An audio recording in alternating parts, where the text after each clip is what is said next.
tengo entendido que en Venezuela, ¿no?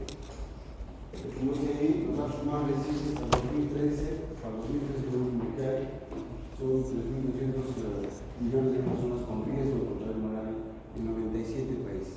Es decir, esto un poquito se ha ido controlando, ¿no?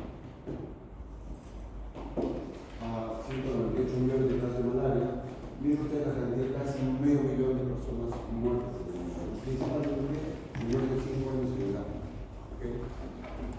Luego vamos a ver por qué el suelo es endémica, la enfermedad afecta más a los pobres y marginados. Es un problema realmente de, como siempre, como todas las enfermedades se han visto hasta ahora, que no tiene servicios de agua, que no tiene servicios de desagüe, que, bueno, económicamente están en un estrato más bajo, y esto igual es en el caso de malaria, ¿no? Y entonces también tienen acceso limitado a los centros de salud, a pesar que a veces existe programa, pero el programa no llega a veces a ellos, y el costo del tratamiento pues no accede o no llegan al centro de salud o no hay dinero.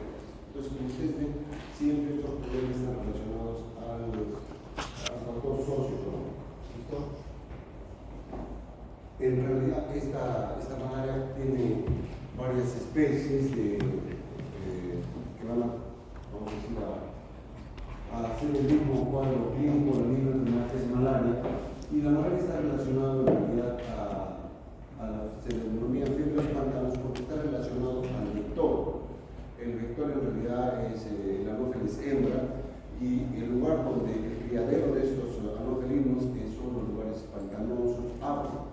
Y entonces, donde existe agua, existe anófelinos, y donde existe anófelinos, entonces hay posibilidades de transmisión de malaria. En la gente yo creo que es plasmodium SP, pero en humanos tienen ustedes el más importante, es el plasmodium falciparum, que produce la terciana maligna. ¿Ya? Este es el más importante, que produce casi la mortalidad de todos los niños, ¿no? Tiene plasmodium vivus, que produce la terciana maligna, plasmodium ovale, igualmente una terciana benigna, y plasmodium malaria, que produce la coartada. Esto está en relación básicamente al ciclo esquizogónico eritrocítico, como lo vamos a ver. La forma más severa por plasmodium falciparum y vectores anófeles hembra. Entonces vamos a hacer un poco hasta cierto punto el ciclo de todos los parásitos, de todos los plasmodium, pero después le vamos a poner más énfasis en plasmodium falciparum porque es el causante de la mayor mortalidad. Todos producen morbilidad, pero en general vemos el plasmodium vivas. En general, si uno lo deja así, en 6 meses, 7 meses, la infección por la reacción inmunológica, en este caso no, desaparece. No así plasmodium falciparum, que en poco tiempo puede causar mortalidad.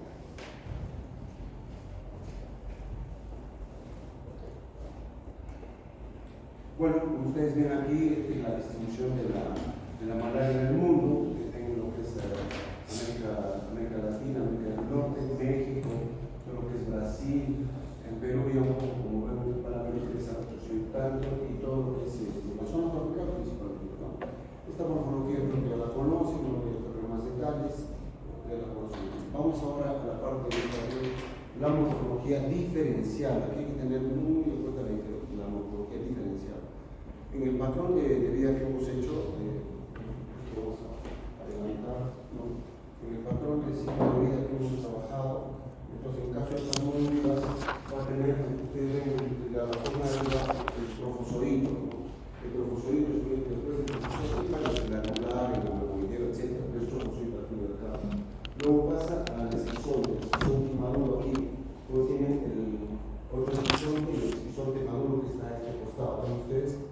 ¿No? Estos granos de cromatina recubiertos. Luego vienen los gametocitos, el macrogametocito compacto y el microgametocito, la cromatina no compacta. Entonces, eso es lo que hay. Pero de todos estos niveles siempre hay que reconocer algo en particular para diferenciar especies. Entonces, ahí es donde viene esta parte, ¿no? En el caso del plasmodium falciparum, uno reconoce en realidad plasmodium falciparum cuando hay infección múltiple en los eritrocitos. Ese es característico. Si uno ve 2 o 3 anulares en un eritrocito, ese es plasmodium falciparum. Y los gametocitos, como ustedes ven a su costado, es forma de una banana. Eso es característico. Uno mira eso y esas dos cosas, plasmodium falciparum, ¿ok? Y el caso, produce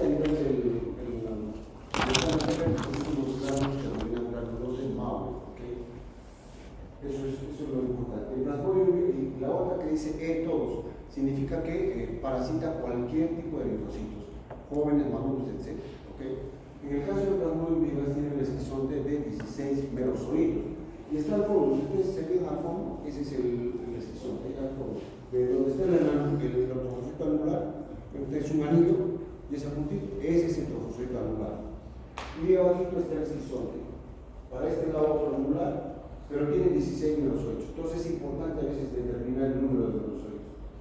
El eritrocito es más grande en realidad por el parasitismo de macho, que es un eritrocito joven que es parasitado. A nivel de la membrana del eritrocito produce los gránulos de Schärmer, ¿no? que es el carácter. Ese es muy diferente a lo que es el pigmento malario.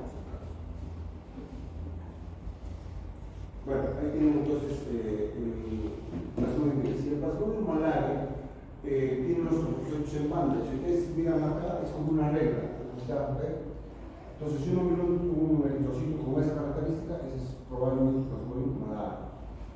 Y acá miran este otro, es un esquizonte en roseta, que tiene 7 o 8 merosolitos. Eso también es característico. Entonces, yo miro eso, inmediatamente puedo pensar rápidamente en el plasmodium malaria. ¿Listo? Con respecto al trofozoito, pues puede haber cierta confusión, pero los otros dos, eso ni hablar, ¿ok? Generalmente malaria tiene un parasita, no dice ahí, pero parasita los eritrocitos maduros. Entonces, maduros, malaria, jóvenes, vivax y todos plasmodium falciparum, ¿ok? Bueno, en plasmodium vivax creo que ya lo hemos visto, no vamos a entrar en los detalles, y aquí en plasmodium falciparum. En realidad, quítense, por ahora, quítense ese amarillo y ese rojo, por ahora. Pero entonces tienen ustedes el trofozoito anular, el trofozoito anular en infección múltiple. ¿Por qué está fallando eso? Bueno, el múltiple, tienen ustedes aquí otra forma anular, etc. El esquizonte, finalmente el esquizonte maduro, y vean ustedes los arenocitos, ¿no? En forma de banana. Siempre el arenocito, el microgametocito, ¿no? Es el macrogametocito, el femenino, cromatina compacta. El microgametocito, la cromatina difusa, pero en forma de plata, en forma de banana. ¿Listo? ¿Qué quiere decir eso rojo y amarillo? Quiere decir que cuando el eritrocito es parasitado, entonces el eritrocito parasitado lo que hace inmediatamente coloca unos antígenos de membrana que se denominan las proteínas del eritrocito parasitado. Y entonces básicamente lo que va a hacer es, vamos a colocar así, entonces se le queda programar, entonces esos son los no o protuberancias. Y entonces eso se da, como ustedes ven, cuando el eritrocito parasitado tiene formas anulares.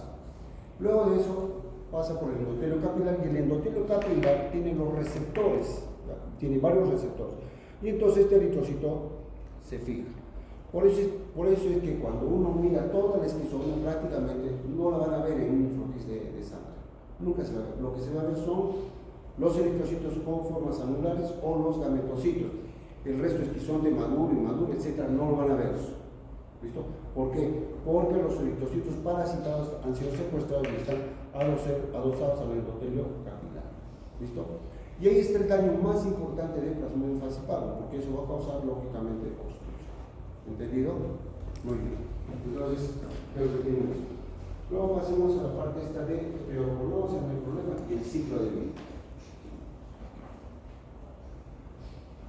Muy bien. Aquí hay varias cosas, como vamos a ver, varias cosas importantes que tenemos que seguir explicar. En primer lugar, vean ustedes, empecemos con el anofelino, o sea, la hembra. Solamente la hembra es de hábitos hematófagos, el macho es de hábitos fitófagos, es decir, se alimenta de néctares, sustancias azucaradas, etc. La hembra es de hábitos hematófagos. Entonces, realmente está picando y está inoculando, ¿qué inocula? Los esporozoides, los esporozoides. Entonces, una vez que ingresa dentro del organismo, esos esporozoitos tienen una proteína circunesporozoídica cuyo receptor está a nivel de los hepatocitos. Entonces no va a ir a cualquier sitio, va a ir a los hepatocitos. Y en ese trayecto no está mucho tiempo, está 2 horas, 3 horas como máximo, y tiene que encontrar los hepatocitos. Entonces ahí va a ingresar, como ustedes ven, ingresa, y luego comienza todo la esquizobólica. Entonces ustedes ya conocen los estadios, ¿no? El anular, etcétera, etcétera, hasta que finalmente termina en los merozoitos. Por eso se denomina también merobólica. Y eso denomina la esquizogonía preeritrocítica, ¿no? O exoeritrocítica, como ustedes dicen. Sin embargo, ustedes ven en la parte izquierda una célula de un hepatocito que dice recaída. Eso se denomina, a veces el parásito en Plasmodium vivax ingresa y se queda en un estado latente dormido. De ahí viene el nombre de hipnozoito. Entonces, ese puede quedarse por unos 6, 8 meses y después reactivarse y lógicamente continuar con el ciclo, ¿no? Y que da lugar a qué? A las recaídas. ¿Ok? Muy bien, entonces creo que ahí está. Y ahí tienen los días más o menos que dura este ciclo preeritrocítico o exoeritrocítico, más o menos 6-8 días, el fascículo 5 a 7, el panel de 12 a 16 días. Por lo que realmente ustedes, ahí tiene una línea que como que regresa a ser otro esquizofónico. Eso ya está determinado que esa línea no existe, o sea, hace solo pasar una esquizogonía preeritrocítica y no lo vuelve a hacer más. ¿Okay? Y luego, los merozoitos que han salido ingresan a hacer el ciclo esquizofónico eritrocítico e ingresan a los eritrocitos. Ahí también hay una serie de, vamos a decir, de factores de susceptibilidad, el factor Dufil positivo para Plasmodium vivax, el ácido ciálico para Plasmodium falciparum, y entonces lo que permite la entrada. Y ahí se da el esquizogonía, como ustedes ya saben, ¿no? La forma, básicamente la forma anular, la forma megoidea, un esquizonte inmaduro, hasta el esquizonte maduro. Y finalmente se rompe el eritrocito, liberando los merozoitos. Toda esta esquizogonía eritrocítica es cíclica. Entonces, si hoy día se repite a estas horas, entonces rápidamente los merozoitos van a ingresar y de acá a 48 horas vuelve a romperse. De ahí viene el nombre de Plasmodium vivax 48 horas. Entonces, toda esa ruptura se presenta al tercer día. En Plasmodium falciparum 46 y 48 horas, también al tercer día. Y en el caso de Plasmodium malariae, 72 horas, es decir, al cuarto día. De ahí viene la terciana maligna, falciparum, terciana benigna, vivax, y la cuartana para Plasmodium malariae. ¿Listo? Eso es importante tener en cuenta. Entonces, siempre, si hay esa fiebre cíclica, hay que pensar que podría tratarse o que trata en este caso de malaria, siempre y cuando haya ingresado a una zona endémica. ¿Listo? Muy bien. Ahora, esa ruptura de los eritrocitos coincide con lo que como se denomina el paroxismo palúdico. ¿Con qué empieza eso? Con escalofríos, la fiebre y sudoración. Entonces, miren ustedes, cuando empieza la ruptura aquí más o menos, entonces empiezan los escalofríos. Cuando es la ruptura total, lógicamente, la fiebre, que llega a su máxima presión, y finalmente cuando empieza el ingreso, viene la parte de la sudoración. Entonces eso coincide con tres cosas importantes en el ciclo, ¿no? Escalofríos, la ruptura inicial, ruptura completa, fiebre, y cuando ingresan ya dentro de los eritrocitos, nuevamente para iniciar el otro ciclo, la sudoración. Lógicamente se acompaña de algunas cosas más, náuseas, vómitos, etc. ¿Listo?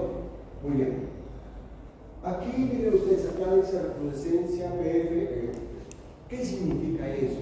Que a veces se da un tratamiento y hay resistencia al tratamiento.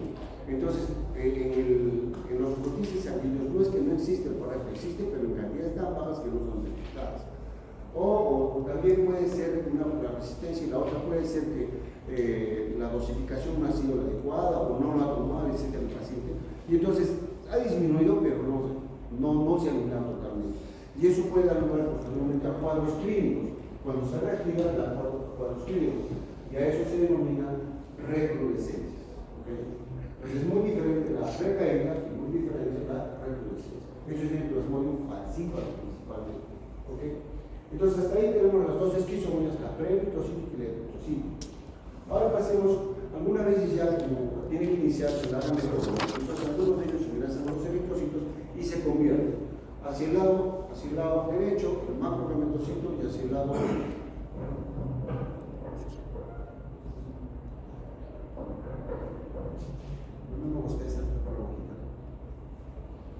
para el lado izquierdo se encuentra el microgametocito. Entonces, la gametogonia se inicia en el hombre y va a terminar en el mosquito. Como ustedes ven el mosquito, entonces el mecanismo de infección para el mosquito de la picadura, el otro lado. Entonces ingresa en la parte superior, si usted mira hacia el lado derecho, entonces se mira una estructura que tiene una serie de flagelitos. Eso se denomina la exflagelación. Entonces, lógicamente, como expliqué, la cromatina se ha subdividido en los bordes, se recubre el citoplasma y luego se libera cada uno con sus respectivos flagelos. Luego, como ustedes ven, va a fecundar al macrogameto, lo fecunda y se forma un huevo cigoto. Ese que tiene una forma más o menos alargada y que tiene una parte interna ahí, ese es el ooquinento. Y luego se alarga más. Entonces, ¿por qué se denomina ovo? Ovo es huevo, quinesia movimiento. Entonces, ese se va a mover y entonces va a pasar a través de la membrana celular, ¿no? La membrana que existe intestinal, va a pasar a la parte posterior hacia el hemoceloma. Algo así como que rompe la pared intestinal, cae al peritoneal, la cavidad peritoneal. En los insectos se denomina el hemoceloma. ¿Okay? Y aquí también es muy importante, ¿por qué la especificidad? Miramos, porque una vez que el insecto toma sangre, tiene un tiempo porque se va a producir ahí una membrana peritrófica, se denomina. Y esa membrana peritrófica es la que va a recubrir todo el tracto digestivo. Entonces, está tan adaptado que va a tener el tiempo suficiente para ocurrir la gametogonia y formar el ooquinoto para que pueda pasar. Una vez que pasa, se forma la membrana peritrófica y ya no pasa más. ¿Okay? Eso ocurre en algunos de los parásitos. Entonces, miren ustedes, ahí lo que hace es se pega a la parte posterior, ¿no? a la pared, y luego se forma un oocisto, ooquiste, lo mismo. Y dentro ahí no forma esporoquita, no forma nada, sino dentro se reproducen por esporulación los esporozoitos. Ustedes ven ahí. Hasta que finalmente se reproduce tanto que pasa, bueno, se rompe y libera los esporozoitos. ¿Y a dónde van a migrar los esporozoitos? A las glándulas salivales. Cuando pica el mosquito, los inocula con la saliva. Tiene que inocular saliva, ¿no? Con sustancias anestesiantes, anticoagulantes, etc. Ahí inocula el esporozoito. El esporozoito, como normalmente se dice, ingresa a los hepatocitos, ¿no? Y completa el ciclo. ¿Listo? Ese es el ciclo de vida de Plasmodium en general. ¿Alguna pregunta? ¿Alguna duda? ¿Qué es la recrudescencia? La recrudescencia es básicamente la presentación de un cuadro clínico de malaria, pero después, ¿qué quiere decir eso? O sea, que la persona tiene un cuadro clínico de malaria con calofríos, fiebre, sudoración, pero después por el tratamiento o por resistencia, por el tratamiento, disminuye la cantidad de parásitos en vía sanguínea. Entonces, no presenta cuadro clínico. Entonces, aparentemente está curado, pero después de un tiempo, nuevamente aparece el cuadro clínico. A eso se denomina recrudescencia.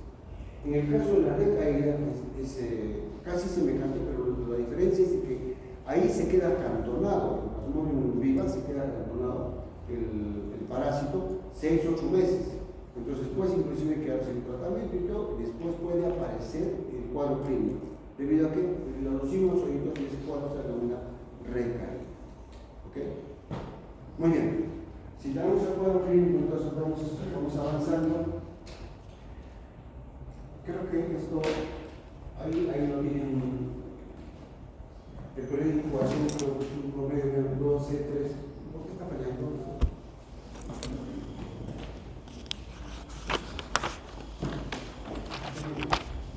Creo que falla.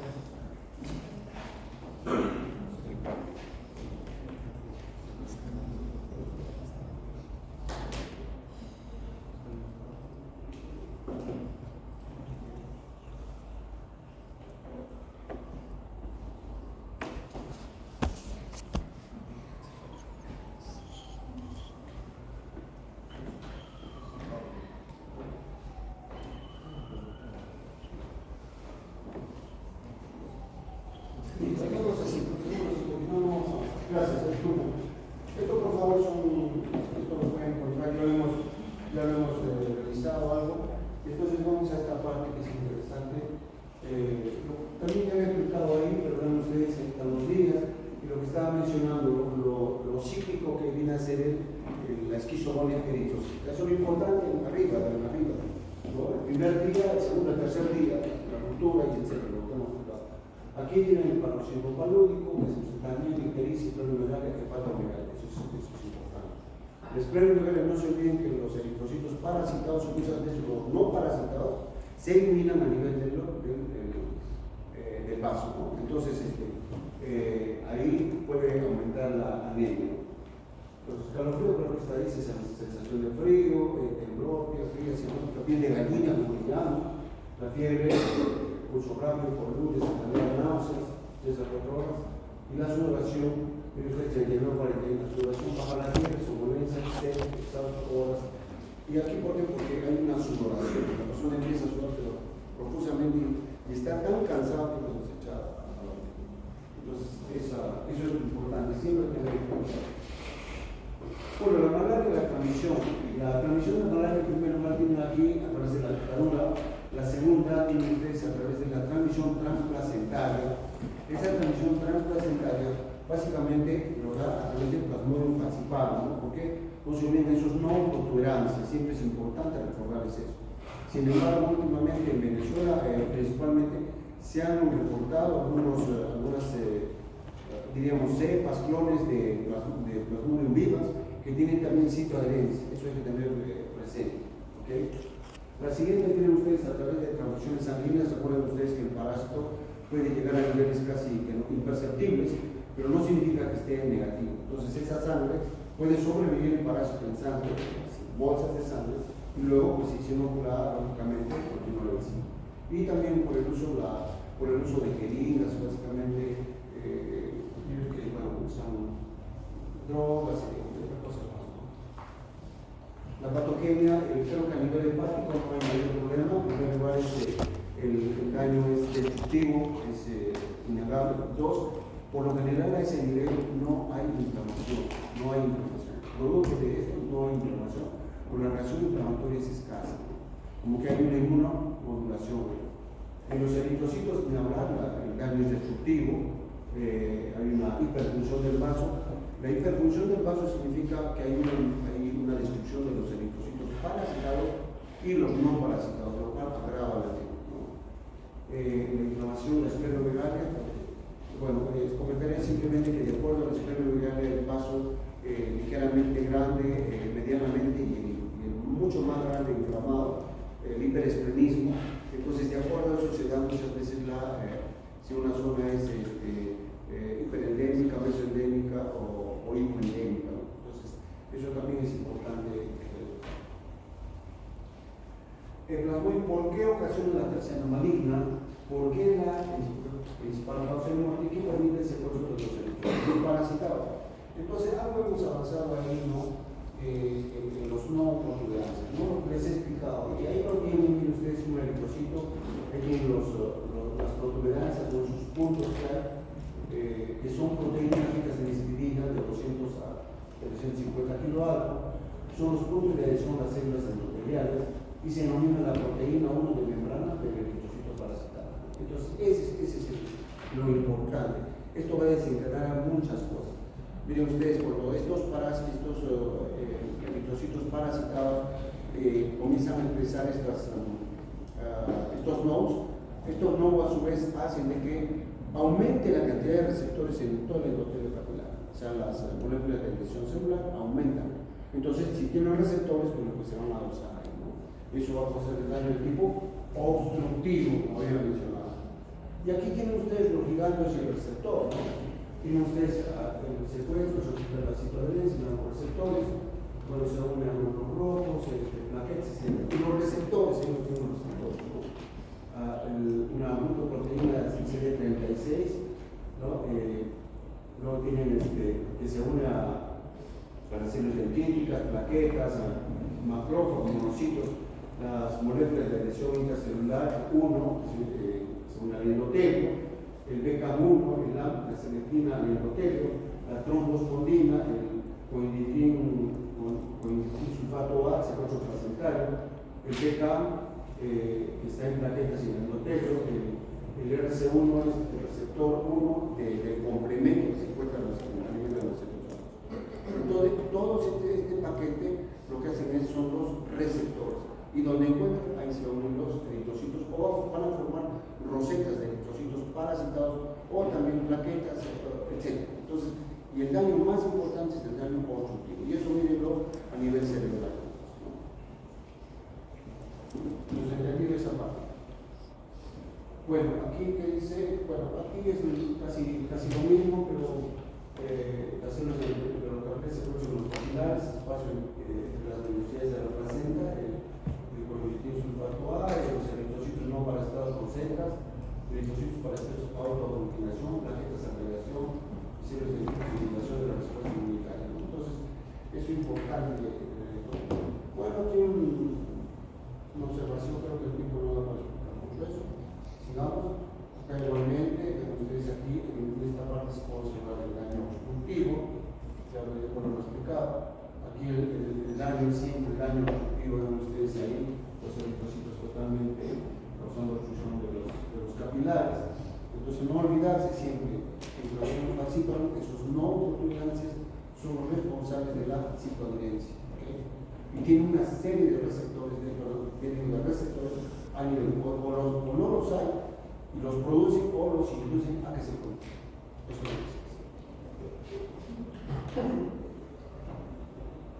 que la patogenia en malaria, pues, la destrucción del ciclo infectado por los paraplasmoides falciparum con bordes dentados, pierde elasticidad del eritrocito, las proteínas de superficie se modifican, los nodos importantes, la citoadherencia tiene que ver con el secuestro, la fragilidad, aumenta la fragilidad, hay menos oxígeno, hay liberación de toxinas y antígenos, eso, alteraciones contra-hemorrosis, bloqueo capilar, vasodilatación y aumento de la permeabilidad, efectos de la coagulación intravascular diseminada está causando. Entonces, vean ustedes que esto es todo un cuadro clínico que cuando se presenta principalmente en los niños, pues puede ser de pronóstico fatal cuando uno rápidamente no da el tratamiento o pues en algunos casos no está pensando. Entonces, el causante de todos los problemas de mortalidad prácticamente en el mundo son causados por la patología falciparum. ¿Quiénes son los que sufren más? Son los niños menores de 5 años. ¿Okay? La malaria, sus factores de susceptibilidad, uno es el factor Ruby para Plasmodium vivax, para Plasmodium falciparum son leucoporinas, el ácido ciálico es importante, y factores de resistencia a todas las alteraciones que hay en la hemoglobina. Y para esto, ¿y ustedes dónde se expresa el parásito de este plasmodio? ¿Dónde se expresa? ¿Qué tiene el eritrocito? Hemoglobina. ¿Y qué hace el parásito? Sencillo, con una corteza corta, el grupo E y la globina, y el grupo, este que es el grupo E y este es la globina. Esta globina se la lleva para todo lo que es su metabolismo. Y lo que es el grupo E, por una isomerasa, lo pasa a ser la hemozoína, y ese se denomina el pigmento malárico. ¿Ok? ¿Listo? Entonces, eso es lo que hace. Entonces, como ustedes ven, que depende metabólicamente, ahí lo tienen el concepto, depende metabólicamente, ¿no?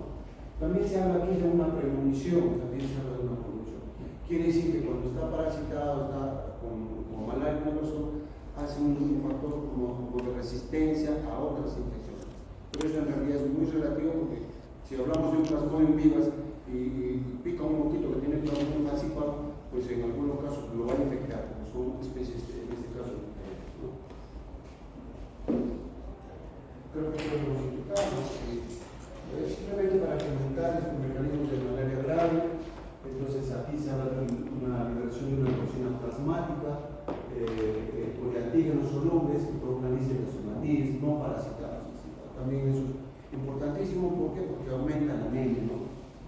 Inhibición de la respiración celular. Y luego estimulan todos los eritrocitos parasitarios los productos de resto como glicosil, fosfatina, citol y hemoglobina, estimulan la función del factor de necrosis tumoral alfa en monocitos. Y ese factor, ponle mucha atención a ese factor, por apréndanselo y tenganlo presente. Ese va a desencadenar una serie de problemas, como vamos a ver. ¿Listo? Entonces, Veámonos ahí, no lo he querido, pero puse una publicación, dice, gran parte del daño tisular es causado por los radicales de oxígeno liberados por los fagocytos activados. Son capaces de dañar a los eritrocitos y a las células endoteliales. Además, la interleucina 1 y el factor de tumoral tienen efectos deleterios sobre un amplio rango de células y sus procesos metabólicos, cuando se encuentran en concentraciones patofisiológicas, como es el caso de la malaria. No hay por eso mucho interés en ese factor de tumoral. Y entonces ahora vemos qué es lo que hace, o qué es lo que hace. Entonces, en la primera, el endotelium aumenta la expresión del ICAM y el BCAM. Se aumenta la expresión de los receptores, entonces lógicamente que va a haber mayor posibilidad de obstrucción. ¿Listo? Induce actividad procoagulante. Como habíamos mencionado que esto tiene que ver con el CIT, ¿cómo se llama el CIT? La coagulación intravascular diseminada, ¿no es cierto? Altera la integridad de la monocapa, aumenta la permeabilidad. ¿Okay? Endotelium macrófago, producción de interleucina 1 y interleucina aumenta en pacientes con manera amplifica la inflamación. Producción de quimioquinas, aumentarse en pacientes que reclutan leucocitos. Sistema nervioso central, fiebre, aumenta la producción de prostaglandinas en el hipotálamo, somnolencia y anorexia, principal manifestación clínica de la enfermedad. Somnolencia y anorexia, síntomas de la enfermedad. También por ahí debe estar. En el hígado, producción de proteínas en fase aguda, aumenta la sangre, participa en la inflamación. Entonces, vean ustedes, no afecta solamente, aquí no afecta a eritrocitos, sino que después afecta a una serie de tipos de células, el hígado, el vaso, el cerebro, etcétera, etcétera. Inhibe las enzimas inhibe las enzimas de la glucogénesis, alterando la eliminación de la grasa. Contribuye a la hipoglucemia, es una característica importante de esto. ¿Okay? Reduce el depósito de glucógeno por incrementar la glucogenólisis. Contribución a la hipoglucemia. Suprime la proliferación de los progenitores y induce la autopsia de estas células. Contribuye a la anemia hepática. Disminuye la eritropoiesis. Activación endotelial, inhibición de células inmunológicas, daño de células musculares, daño de difusión renal. ¿Cómo se llama? ¿Cómo se llama la obstrucción renal? Esto se llama la pero obstruye, tiene un cuadro clínico, insuficiencia renal. Claro, insuficiencia renal, eso. Eso es lo que ocurre aquí. Entonces vean ustedes de que este plasmón invasivo va a actuar en tantos órganos que va a causar la mortalidad. A nivel del pulmón, activación endotelial, limitación de células endoteliales, daño celular, falla respiratoria. En otros, incrementa el consumo de glucosa en diferentes tejidos y eso contribuye a la hipoglucemia. Induce la producción de oxioníticos que pueden ayudar a la producción mitocondrial, etc. Entonces, este es el serio problema que causa, como ustedes ven, el plasmón falciparum. Hay la coagulación intravascular diseminada, daño a nivel hepático, daño a nivel cerebral, etc. Y la obstrucción. Entonces, la obstrucción a nivel de cerebral, porque disminuye la barrera hematoencefálica y puede llegar al cerebro con mucha facilidad. ¿Listo? Y eso es lo que causa la mortalidad. Cuando la malaria es grave, siempre reparemos, eso es hiperparasitemia, la malaria cerebral, estudios neurológicos, anemia severa, insuficiencia hepática, insuficiencia renal aguda, lo que pasaba, falla renal, hipertermia, edema pulmonar, hipoglicemia, sangrado, hemoglobina. Creo que parte de lo que hemos estado viendo ahí, ¿no es cierto?, están explicados aquí en estas palabras. Bueno, esto del embarazo es importante, como hemos dicho también, los niños, o es que nacen antes del periodo, de su periodo de gestación, o es que nacen con bajo peso y algunas alteraciones. En transfusiones sanguíneas también, recuerden ustedes que el parásito, cuando hay transfusión sanguínea, el parásito en sangre, entonces significa que el parásito nuevamente va a entrar a otros eritrocitos y va a continuar con el ciclo eritrocítico, pero ya no con el ciclo pre-eritrocítico. Eso es importante, ¿no?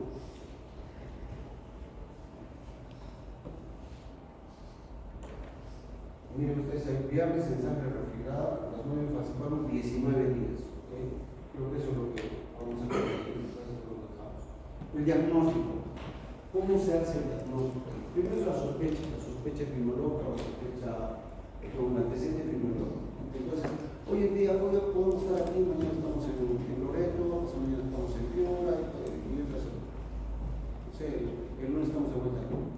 Ese hecho de viajar por otros lugares, entonces es un factor muy importante. El antecedente de haber estado en un lugar endémico. La sospecha clínica ya lo tiene el paroxismo palúdico, que es escalofríos, fiebre, sudoración.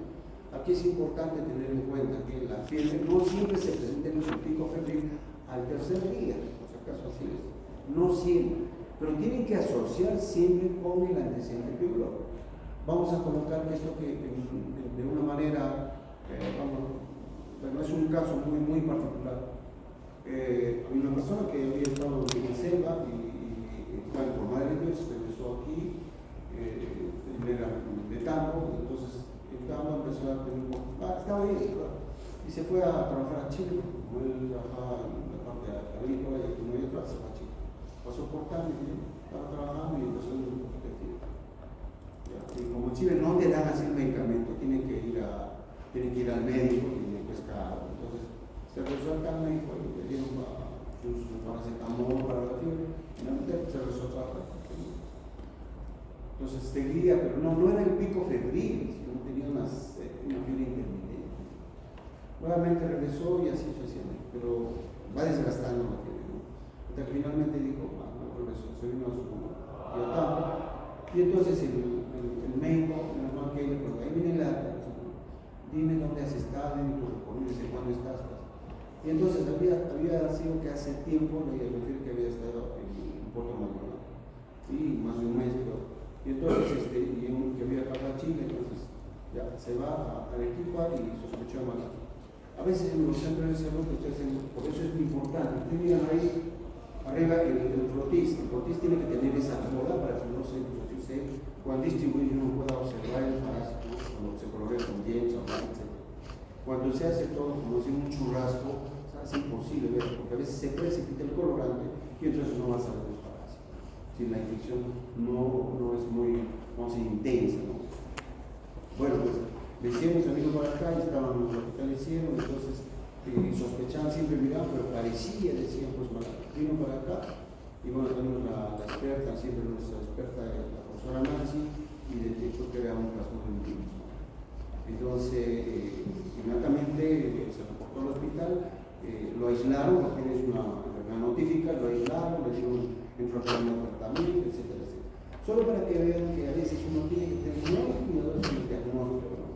El cuadro clínico aparentemente no te da porque es intermitente, pero el antecedente epidemiológico tiene que estar pensando. ¿Qué hace? Entonces la toman una bolsa de sangre, un frotis sanguíneo y una gota gruesa, como ustedes ven en la parte inferior. El frotis sanguíneo se colorea, ¿no? Ahora, la gota gruesa simplemente es pero la gota gruesa se coloca una gota de sangre y luego se desfibrina, ¿no? con la misma lanceta, con la punta de una lámina, se deja secar y luego se rega agua destilada. Después de que se seca, agua destilada. Rompe todos los eritrocitos, se da con mucho cuidado, se deja secar y luego se colorea como cualquier lámina. Entonces, ¿qué es lo que consigo ahí? Que en ese pequeño espacio haya mayor cantidad de parásitos, ¿no?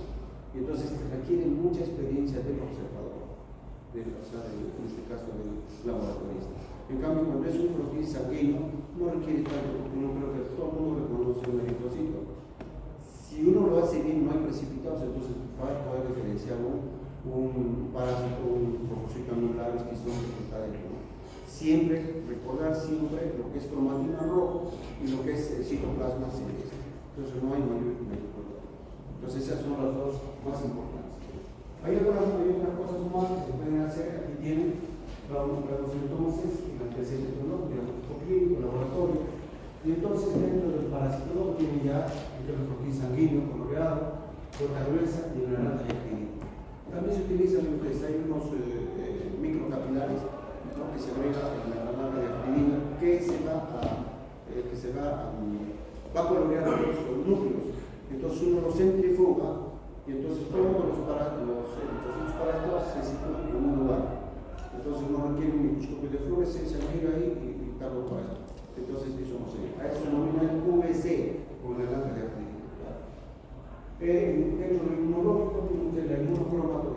es excelente, es rapidísimo. Cada vez se mejora más el tratamiento diagnóstico. Porque en verdad es muy fácil para uno, no puede estar 24 horas, 48 horas, no puede estar. Tiene que detectar inmediatamente, darle, inclusive a veces basta que sea febril en algunas zonas, que sea febril, le da el tratamiento y después ya le hace el diagnóstico para saber si es positivo o negativo y para qué para eso. No puede dejar en zonas de alto riesgo una persona con fiebre, no se puede dejar. ¿Okay? Entonces, aquí tenemos el inmunocromatografía, el Parasite F. Generalmente estos dos hacen diferenciación entre plasmodium vivax y plasmodium falciparum. Eso aparte es muy importante, lo habíamos mencionado. Y tienen la F. y ELISA, y entonces la F. y ELISA, como todos los F. y ELISA, tienen sus problemas, ¿no? Entonces, ¿tiene en realidad en ese momento el parásito o es que tiene una infección pasada o haber una razón cruzada? Esa es la interpretación. Salvo que sea una F. y ELISA de IgM, ¿no? Pero si es IgG, cabe siempre, ¿no? Creo que ustedes ya van con esa parte. Han hecho inmunología, por lo tanto tienen esos casos. Y el laboratorio molecular, el PCR. Entonces, la pregunta es, ¿todos los laboratorios tienen PCR o no tienen? Entonces, ¿cuáles son las alternativas que tendrían ustedes para trabajar? Tienen la primera, proteínas de sangre, otra gruesa, y tienen la inmunocromatografía, para sangre y la beta y su relleno. Esas cuatro son las que tienen actualmente para nosotros. Los otros son de investigación y solamente están para laboratorios de investigación. Digamos de alto nivel, ¿no? Tienen para que vean, miren ustedes arriba, es uno lo dice sanguíneo coloreado para que vean los sitios de plasmodium falciparum. Abajo miren ustedes los lamelocitos de cuarta gruesa. Abajo, más abajo el QVC con la correlación de naranja de acridina. Luego tienen ustedes dentro de la epidemiología ya, en la epidemiología el DPD, ¿qué significa detección del caso de. Entonces depende de la zona de alto riesgo, bajo riesgo, mediano riesgo, ¿no? Pero basta que sea que ahí está en una zona endémica y tiene fiebre, entonces hay que pensar mucho en malaria. ¿Okay? De hecho, en una zona de alto riesgo no se espera que una persona le pase la fiebre, sino que la persona que tiene fiebre inmediatamente su tratamiento. Y luego toman la punta de sangre y verifican si es un caso de malaria, un caso positivo, es un caso sospechoso o simplemente es negativo que puede pasar. Pero no se puede olvidar que muchas veces de dejarlo con su fiebre y bueno, progresa. Puede ser fatal en poco tiempo, puede morir esa persona. ¿Okay? De ahí que vienen las pruebas de diagnóstico rápidas para que se la morir. Entonces simplemente, bueno, para que ustedes miren lo que eran del 13, 14, miren la cantidad de notificados, de 5.000, etc. Y esto es ya del 2022. Nosotros hay que reparar mucho porque veo que la mayoría de regiones o departamentos están negativos. Los que están positivos son Loreto, Junín, Amazonas, Cusco, San Martín, Ayacucho, que sigue ahí, Ucayali, Cajamarca y La Libertad. El resto de todos están negativos. Entonces las acciones de control de alguno, a pesar del COVID, ha tenido algún efecto, ¿entienden? Ha disminuido bastante. Y ahora eso se va a ver aquí, en ustedes, esta son la distribución, y ustedes en un primer semestre del 2022, miren lo del segundo del 2022. ¿No? Entonces, esto es de la distribución del plasmodium vivax, ¿no? Y miren ustedes, esta otra es la del plasmodium falciparum, ¿no? Esta parte creo que es importante porque bueno, he cambiado mis diapositivas, de hecho, porque anteriormente estaba casi todo lo que es selva tenía malaria, actualmente ya no tiene. Y de ahí que viene, actualmente ahí ha cambiado la política nacional, porque estamos en el Ministerio de Salud va a implementar lo que se llama el programa de erradicación de malaria del 2022 al 2030. Entonces, ese es el objetivo, erradicar malaria. Espero que se cumpla. Pero para que vean ustedes cómo han ido cambiando las cosas, ¿no?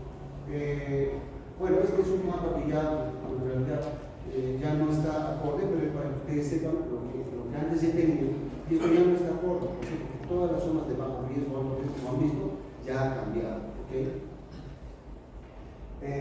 Bueno, ¿qué factores favorecen la transmisión? Bueno, ahí creo que está las migraciones poblacionales, el hecho de ingresar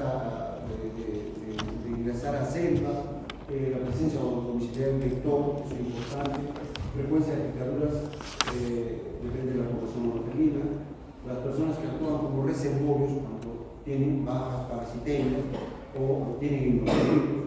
El hecho de no dormir bajo mosquiteros y no usar quimioprofilaxis, ¿no? Esto es importante. El hecho de los mosquiteros impregnados generalmente con insecticidas, que son ustedes han visto todos, seguramente han visto las novelas brasileñas, ¿no? Tan chéveres que son. Bueno, ustedes han visto que tienen unos tules así bien bonitos, no es porque sean más sensuales, más chéveres, sino que eso es para protegerse. Todo que todo está ahí. ¿Por qué se coloca eso? Porque esos mosquiteros están impregnados de insecticida y eso se protege. ¿Qué puede haber en Brasil? Ustedes tienen malaria, tienen fiebre amarilla, tienen el dengue hemorrágico, tienen una serie de enfermedades más, leishmania, tienen chagas, o sea, tienen una serie de enfermedades. Entonces esa es la razón por la que se protege. ¿Okay? También tiene que ver un factor importante, es la movilidad, no el transporte. Y el tratamiento, para el tratamiento tiene que ver el tipo de malaria. ¿Daríamos lo mismo para una malaria de vivas y un falcipato? No, vamos a ver, ¿no? El conocimiento de la resistencia regional. No se conoce resistencia para plasmodium vivas, entonces una cloroquina es suficiente, para el otro sí hay resistencia. La severidad de la enfermedad a veces es oral o puede ser en este caso intravenosa. La edad del paciente es más frecuente y localmente causar problemas en niños y en ancianos, ¿no? Esquizonticidia eritrocitario son cloroquina, sulfadoxina, quinina, tetracyclina, mefloquina, penicilina.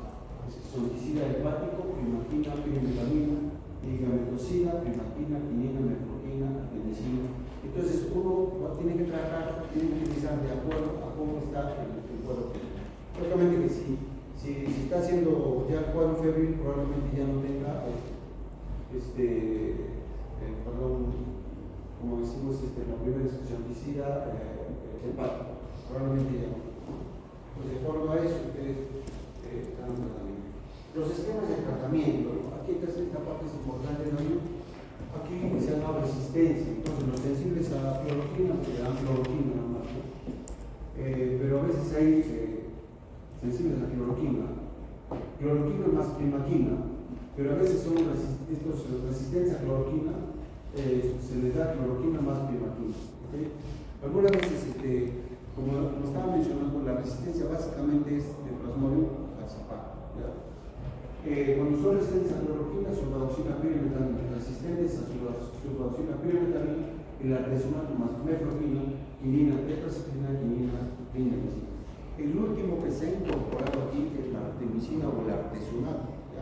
Y entonces por lo general se da combinado. Nunca se da solamente artemisina, se da con mefloquina o se da con cualquier otro. ¿Para qué? Para que no haga resistencia.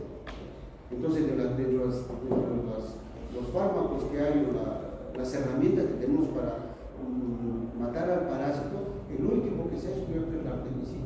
Y entonces, que haya resistencia, como algunos ya lo reportan, entonces nos quedaremos prácticamente sin alternativa para tratar a estos parásitos.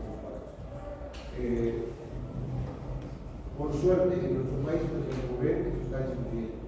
Los esquemas terapéuticos para plasmodium vivas, cloroquina más primaquina, malaria por falciparum. En la costa norte, dependiendo, sulfadoxina, pirimetamina más artesunato. La segunda línea, mefloquina más artesunato, quinina más clindamicina. En la costa amazónica, la primera línea, mefloquina más artesunato y en la segunda quinina más clindamicina.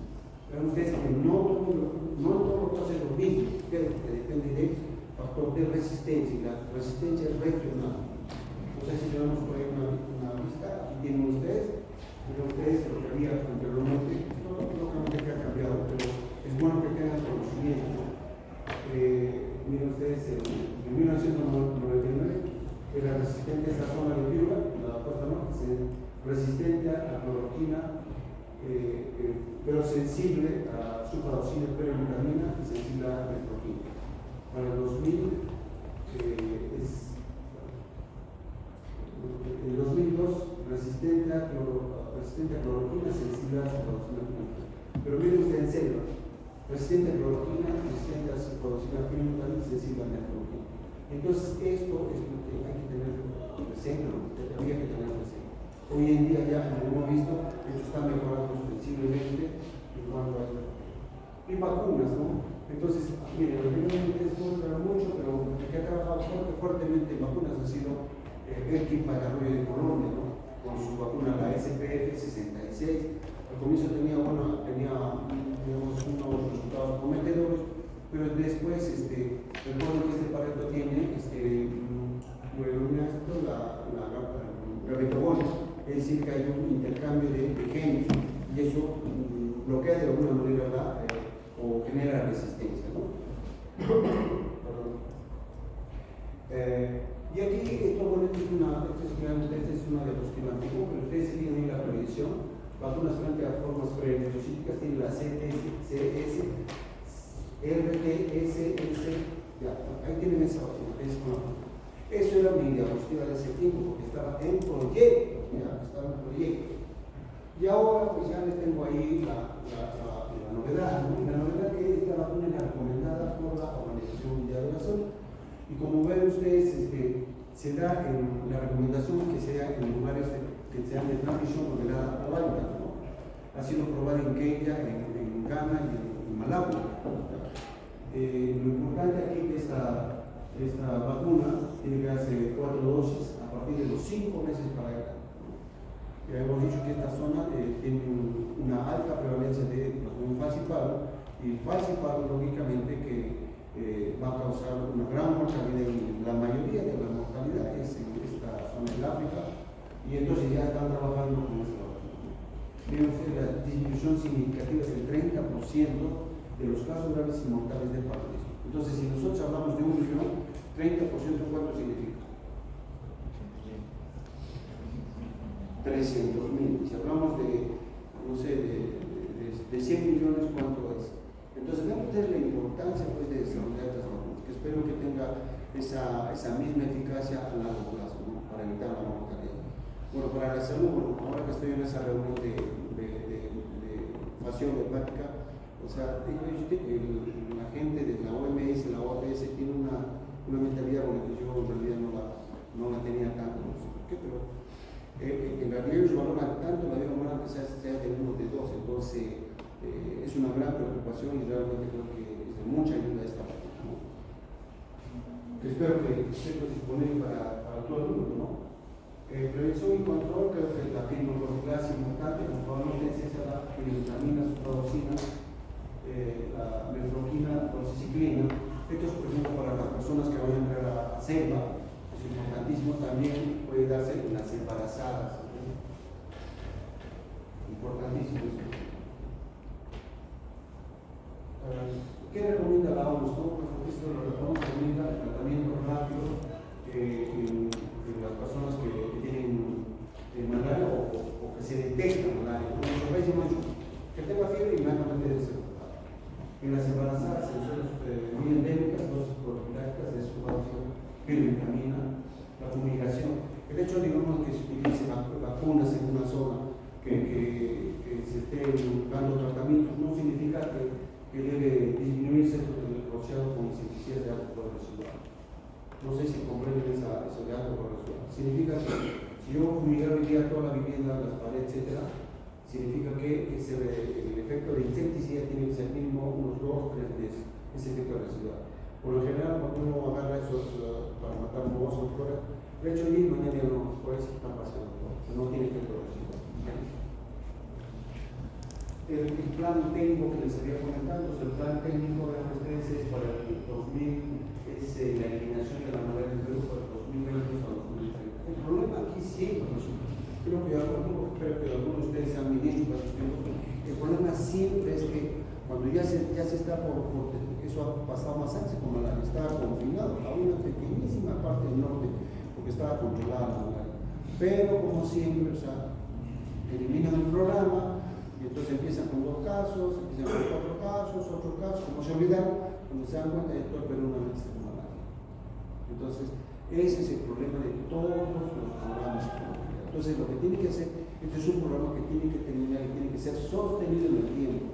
Después que se culmine, tiene que continuar en la fase de vigilancia por mucho tiempo más. Igual seguramente debe ocurrir con Chagas, ¿no? La siguiente clase, porque voy a hacer esa clase, entonces vamos a ver qué pasa con Chagas. El control integral de mosquitos, no voy a entrar en esto porque hay una clase muy especial sobre el control de vectores, pero comentaré, el control de malaria tiene que ver con el control integral del también. Entonces yo no puedo venir al equipo y saben que hoy día voy a cultivar arroz en una zona, porque está prohibido, porque puede ser un lugar de cría de anafelinos. Eso es control de la anafelinos. Control mecánico, uso de mallas, mosquiteros, eliminar fuentes de agua. Ya, entonces no se puede hacer. Trampas de luz, cubrir con VH, si no me acuerdo. Control químico, uso de larvicidas. Es que este insecto, su ciclo de vida son de hábitos medioambientales en el aire, ¿no? El suelo, etc. Pero el ciclo de vida lo hace en el agua. Entonces ahí colocan los huevos, ahí sale la larva, ahí sale la pupa y la pupa sale el adulto. Entonces aquí, si yo quiero eliminar larvas, puedo utilizar herbicidas, pero no puedo utilizar cualquier tipo de herbicida, sino uno que sea biodegradable. ¿Okay? Control piretores, insecticidas ya no se usan los clorados, ¿cómo se llaman los otros? Poliedores, fosforados, ya no se usan eso. Se utilizan básicamente los piretroles. ¿Por qué piretroles? Porque es biodegradable. Para que se degrade un fosforado dura más o menos unos 50, 60 años. Entonces utilizar fosforado por eso ya no se usa. Y además que son cancerígenos. Entonces no se debe usar, no se usa eso. El control biológico significa el uso de otros organismos vivos, como en este caso tienen ustedes a bacillus esféricos, bacillus thuringiensis, que son bacterias. Esas bacterias son ingeridas por las larvas, y entonces las larvas como que expresan un cristal, y ese cristal como que rompe en la pared intestinal y hace una sepsis y muere la larva. Entonces es importante eso. Entonces, por ejemplo, hay los programas que cultivan esto en grandes depósitos y eso pues se echan las fuentes de agua, lógicamente van a controlar. Si no hay larvas, no hay pupas, entonces no hay adultos, ¿no? Se controla todo eso. Paracenomesis, este es un hongo, Humanomermis, ese es un nemátodo. Entonces los hongos también encapsulan a las larvas y prácticamente controlan eso. Aquí faltan los peces larvíparos, ¿ok? El que ha desarrollado mucho este control biológico es Cuba, casi son los pioneros. Recuerden que Cuba está aislado, entonces ellos no tienen acceso a mucho insecticida, herbicidas y una serie de cosas. Entonces, ¿cuáles son sus alternativas? Es lo que tienen. ¿Cuál es lo que tienen? Control biológico. Entonces, control genético, machos estériles, también organismos transgénicos. Como ustedes saben, se puede colocar un gen que pueda esterilizar. Bueno, pues muchas gracias.